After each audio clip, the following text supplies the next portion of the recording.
Muy buenas noches a todas y a todos. Mi nombre es María Teresa de la Secretaría de las Mujeres. Colaboro en el área de participación. Pues esta noche vamos a hacer el último de las cápsulas que hemos trabajado durante el mes de mayo para dar fundamento histórico y filosófico a los derechos de las mujeres, a este trabajo que hacemos desde nuestra instancia municipal, del Centro de Desarrollo o la instancia de las mujeres, ¿no? El tema de hoy es sobre la importancia de un día para visibilizar los derechos de las mujeres. Y para dar comienzo yo quiero hacerles primero una pregunta que vamos a dar como las luces para poder contestarnos esa pregunta. ¿Quién es la persona más importante de tu vida? ¿Quién es la más importante de mi vida? ¿No? ¿Quién es la más de ti que me estás viendo, que me estás escuchando? ¿Quién es la persona más importante?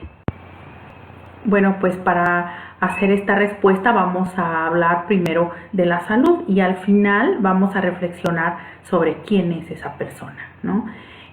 Pues para hablar nosotras y nosotros de la salud, quiero decirles que la salud no es la ausencia de la enfermedad solamente de nuestro cuerpo, ¿no? Sino que tiene que ver con una comunión de nuestro bienestar corporal, del bienestar también al interior de nosotras mismas, de nuestra psique, de nuestras emociones. Y pues la otra comunión pues no es nada menos que con la comunidad, con la tierra, con el espacio en el que transitamos, en el que laboramos, en el que nos bañamos, en el que nos enamoramos y nos desenamoramos. Ese es el bienestar, el estado de bienestar, la salud completa. Y como ustedes pueden ver, pues no tiene, eso es primero estar bien nosotras, ¿verdad? Es como los aspectos que ya estamos viendo en estas láminas que nos llevan a ese estado de bienestar, ¿no? La práctica del deporte físico, la actividad física, la forma de nosotras trabajar nuestra parte emocional y desde luego pues cómo la comunidad contribuye o disminuye en eso, ¿no? Y bueno, lo vamos a poner en un marco que se llama de los derechos de las mujeres. ¿Y por qué en el marco de los derechos de las mujeres?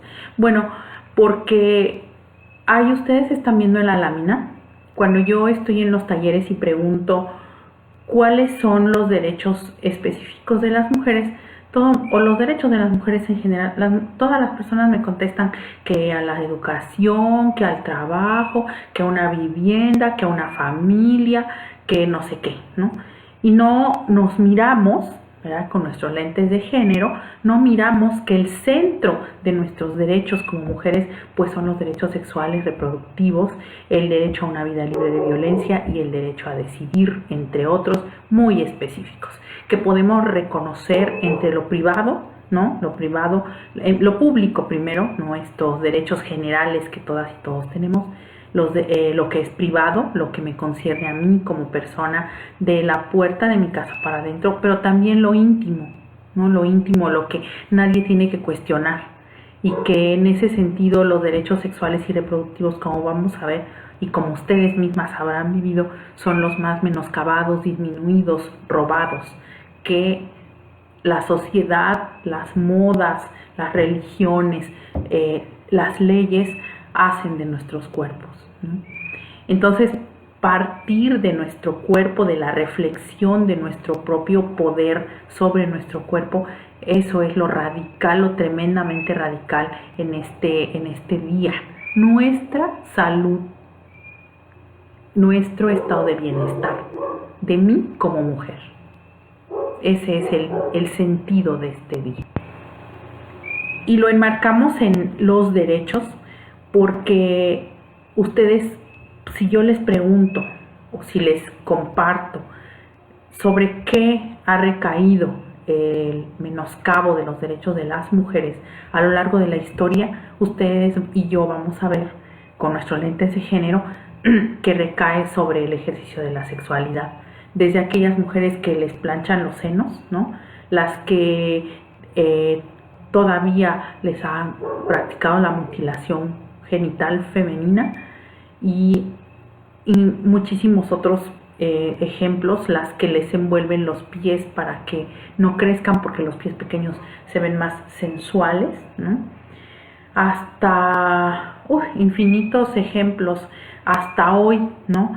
Esta parte de, por ejemplo, cuando ejercemos nuestro derecho a la maternidad, sí, muchas veces, ustedes no me dejarán mentir, muchas veces en lugares públicos de salud, enfrente de un salón de practicantes, ¿no? Cuando que por naturaleza conocemos qué hace una hembra mamífera, una hembra mamífera cuando va a parir, pues se aparta del resto de la manada. Las hembras mamíferas, mujeres humanas, ¿no? Humanas mujeres, pues generalmente no sucede eso cuando pasa el parto en lugares públicos, ¿no? La disposición sobre los cuerpos, esta exposición también que se hace, pues eso se llama violencia obstétrica. Y ustedes no me dejarán mentir, yo creo que ejemplos podemos tener infinitos, ¿no? Cuando que, sí, podrán decirnos, no, pues es que cómo aprenden los médicos, porque ese es su argumento, ¿no? Bastante precario. ¿Cómo aprenden las parteras? ¿Cómo aprendieron? En estas cápsulas, ustedes y yo hablamos de las parteras, ¿no? Las mujeres que ayudan a otras mujeres a parir, pues de su propia experiencia. Y supimos también que fueron desplazadas por el ejercicio de la ginecobstetricia y por los médicos, muchas veces médicos hombres, en México, ¿no? Por la sustitución en los hospitales, por el desplazamiento hacia, pues ellas nada más son ayudantes, ¿no? Bueno, que las parteras, la partería es un ejercicio autónomo, ¿no? ¿Qué pasa también con el derecho a decidir? ¿Sí? O sea, esta discusión, pues solamente la tenemos que dar las mujeres, porque son en nuestros cuerpos donde se gesta o no la vida y cada mujer sabe cuáles son sus circunstancias. No digo que los hombres no puedan discutir, por supuesto, pero no sobre nuestros cuerpos. Ellos tienen que ir a hablar de su responsabilidad en los embarazos no deseados, en los abortos, ¿no? En la paternidad no ejercida o negada, su responsabilidad en los feminicidios, en la violencia sexual, en el abuso sexual, en los embarazos en adolescentes. Ahí tienen que discutir su responsabilidad, no sobre qué está bien o mal para ellos, ¿no? Ni siquiera existe esos términos. Sobre valorar, son juicios de valor que no vienen al caso, ¿no? Entonces, en el marco de eso, es un derecho además, ¿no? Es un derecho tanto ejercer como no ejercer la maternidad. Salen sobrando estos preguntas íntimas sobre si van o no a tener hijos las mujeres. Afortunadamente ahora hay una nueva era de mujeres que decide tener o no hijos, y si decide no tenerlos, nadie tiene que dar ningún juicio a favor ni en contra, ¿no? Es una decisión íntima, personalísima, pues, ¿no? Podemos ver también aquí abajo de esta lámina una cuestión que yo traigo ahora que a darles a conocer, que tiene que ver precisamente con una afirmación de una de nuestras autoras que ya hemos visto, que es Kate Millett, sobre la política sexual. Esta política sexual nos coloca a las mujeres como ciudadanas en el ejercicio de la sexualidad, ¿no? No es válido descalificar a las mujeres precisamente en esto de que decía yo del ejemplo de exposición en los hospitales a la hora de parir, pues eso es violencia obstétrica y además es una forma de robarnos la ciudadanía. Las mujeres podemos decir, ¿sabe qué? No quiero que haya tantas personas aquí, y los médicos tienen que respetarlo. Afortunadamente, desafortunadamente sé que eso muchas de nosotras lo desconocemos y por eso sigue pasando, porque además hay como cierto poder en ese ejercicio en esos momentos, y que es sobre nuestros cuerpos también, ¿no? Kate Millett habla sobre esto, y abajito de este trabajo, de esta cita de Kate Millett sobre la política sexual, hay otro de una teórica feminista, filósofa, jurista y constitucionalista y en su país, que se llama Catherine McKinnon. Ella hace una premisa muy interesante cuando dice que el trabajo es al marxismo lo que la sexualidad al feminismo, lo que cada uno tiene de suyo, pero también lo más robado. Y claro, ¿qué es lo que más se le sanciona al trabajador? Pues su fuerza de trabajo, ¿no? La plusvalía de la jornada laboral. Pues en el caso de las mujeres, situémonos en el caso del abuso sexual, del acoso callejero, de la prostitución, de la trata de mujeres, de la violencia sexual en cualquiera de sus expresiones. Ahí es donde está lo robado de la sexualidad, ¿no? De nosotras.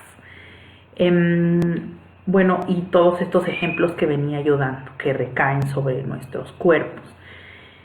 Pues afortunadamente se hacen ahora estas posturas de mujeres feministas desde el ejercicio de la sexualidad, ¿no? El autocuidado como parte de un proceso de empoderamiento. El primer poder que queremos es la autonomía sobre nuestros cuerpos, ¿no? Y enseguida el autocuidado, porque van de la mano. No es que nosotras queramos o no queramos definir nuestra sexualidad, es como nosotras nos sintamos a gusto. Hasta incluso a la hora de parir, muchas parteras comparten, pues es que esta mujer se siente mejor de esta forma o de la otra, y son decisiones íntimas. ¿Sí me explico? Pues tiene mucho sentido este día por el derecho a la salud, el derecho a la salud integral, esta que veíamos al inicio. Ahora se habla de lo holístico, tiene que ver con el alimento, con el descanso, con el derecho a la recreación, a desestresarnos, a no estar subsumidas en una sola problemática tanto tiempo. Pues ese es el sentido de este día, y la persona más importante de mi vida pues soy yo, porque si yo procuro mi bienestar, mi salud en las tres formas, claro que tiene que haber un reflejo en toda la sociedad o la comunidad en la que nos desenvolvemos. Pues ese es el sentido de este día. No son días para felicitarnos, sino para reconocer lo que nosotras podemos aportar para nosotras mismas, de platicar entre nosotras con otras mujeres qué les ha funcionado, y estos saberes tradicionales, ¿no? Esto que hacían las perfumistas, las nodrizas, las ayas, las parteras, las cocineras, todo esto que venimos viendo a lo largo de estas cápsulas. Pues voy a dejarlo hasta aquí, y deseo que podamos mirarnos a nosotras mismas y procurarnos ese autocuidado y el empoderamiento también, ¿no? Y también agradecerles todos estos viernes de mayo, y dejar la invitación aquí para el mes de junio, que yo deseo que podamos seguir aportando más saberes y lecturas feministas desde aquí. Buenas noches, muchas gracias.